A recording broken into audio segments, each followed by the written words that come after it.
Welcome back to Missouri Tigers on SI. My name is Killian Wright, basketball reporter, and this is the Extra Point.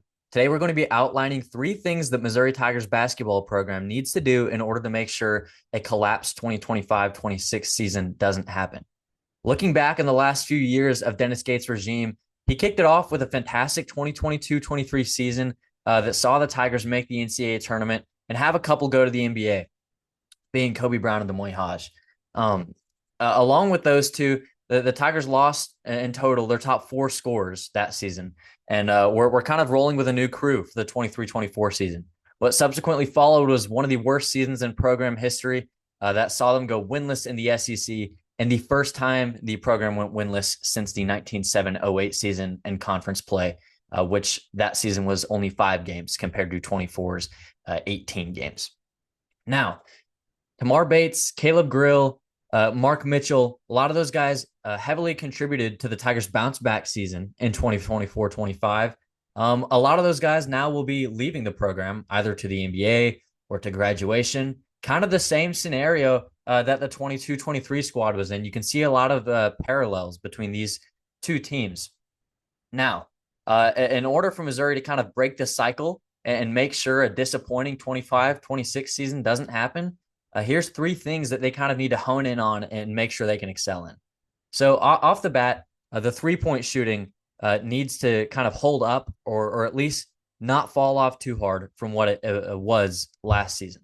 Now, the Tigers will be losing arguably their three best shooters in Tamar Bates, Caleb Grill, and Marquez Warwick, who all shot over 39%. Obviously, Grill doing it at a degree of difficulty of shots that basically no other player in the nation was taking.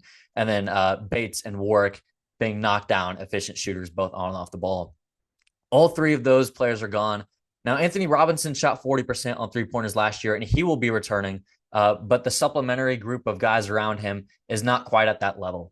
As for guys who can maybe take a step and replace some of that shooting that was lost, you can look at Jaden Stone, who spent his last 2 fully healthy seasons with Detroit Mercy.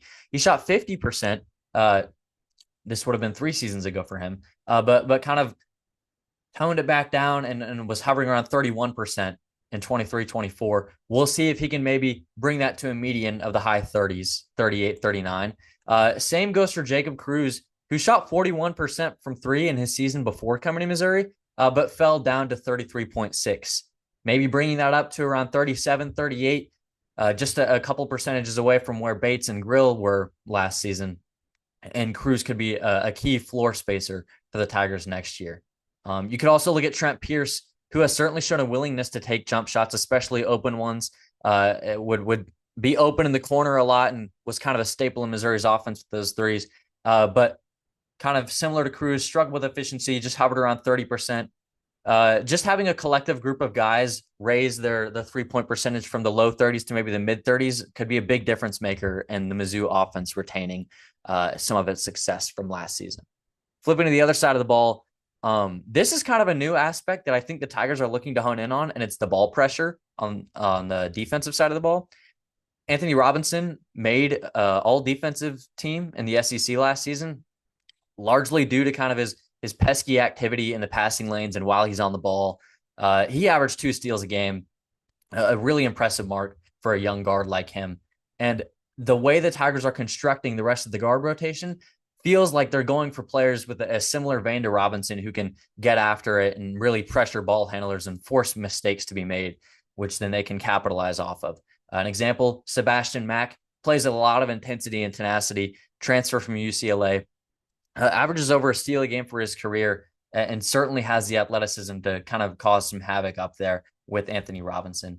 Not even to mention T.O. Barrett, who had a bit of a smaller role last season, would only play 5 minutes a game, but in his stints, he would come in and he would pick up a full court, pick up at the half court, try and spark some transition offense to the Tigers through that defensive pressure. And it seems like he'll have a much larger role next season as more of a consistent staple of the Tigers guard rotation. Lastly, the Tigers will likely be looking for a third star. Now, last season, it was Mitchell, Grill, and Bates who seemed to kind of take the reins as the top 3 scorers whenever the Tigers needed a bucket. That was who you go to for the most part, and everyone else played nice complementary roles. Now, Grill and Bates are trying their chances in the NBA and won't be with the Tigers next year, but Mitchell is returning. Alongside him, I think it's fair to say that the major projection is for Anthony Robinson to take that leap, and so that makes two if Robinson and Mitchell are able to keep up their success.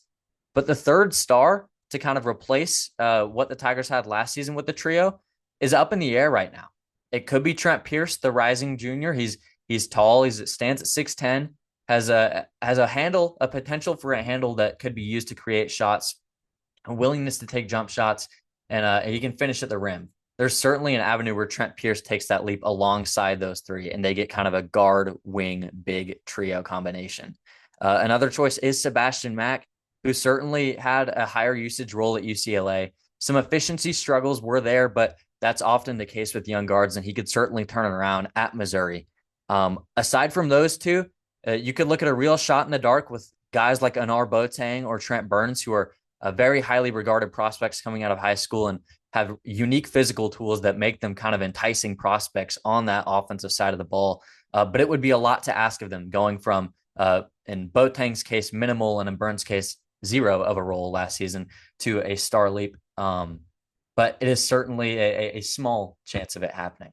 But for the most part, you're probably looking at Pierce or Mack taking on that last role of a star.